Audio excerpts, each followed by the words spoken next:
Ito naman ang gawin mo, masarap at madaling gawin. Hindi na kailangan mga pa kung saan mahanap ang mga sangkap. Huwag lang puro linis, magluto ka rin at kumain ng wagas para may lakas.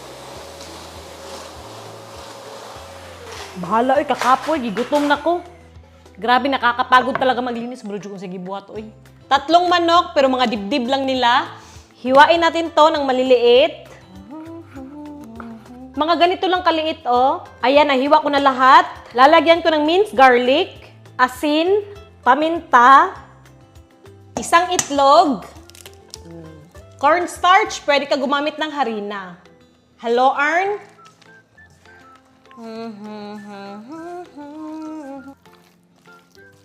Yan na, oh. Tabi lang. Magpainit na tayo ng mantika. Use oil.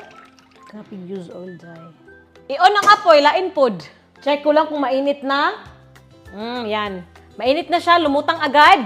Since nagdikit-dikit naman to, ilunod ko pa isa-isa. Yan, first batch lang muna para hindi mag-overcrowd at hindi bababa yung temperature ng oil. Pag ganyan na yung itsura, okay na to kasi priprituhin naman natin to ulit. Hanguin muna. Yung second batch. Hayaan lang muna natin dyan, patutuluin natin ang mantika ng mga 15 minutes. At painitin ulit natin ang mantika. Na na na na na na la la la. Sa malakas na apoy, iprito na natin to ng 1 minuto.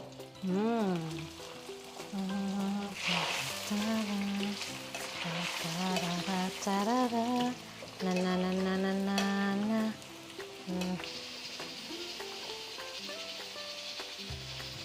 Okay na to, no?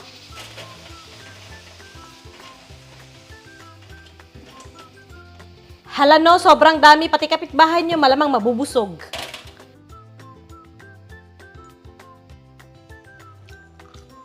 Sobrang sarap na.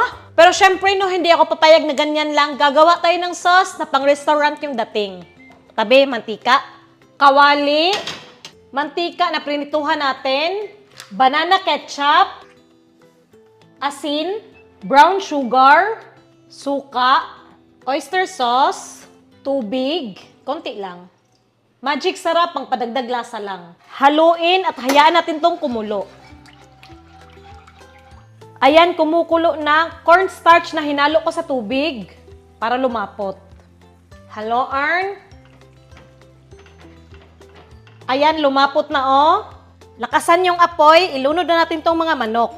Awar, good ilunod. Malumos. Bell pepper or atsal. Hello, Arn? Mi ana-ani, ay.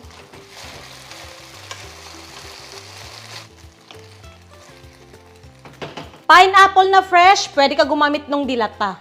Hello, Arn ulit? Diba, ang bilis gawin, meron na tayong masarap na ulam. Oh.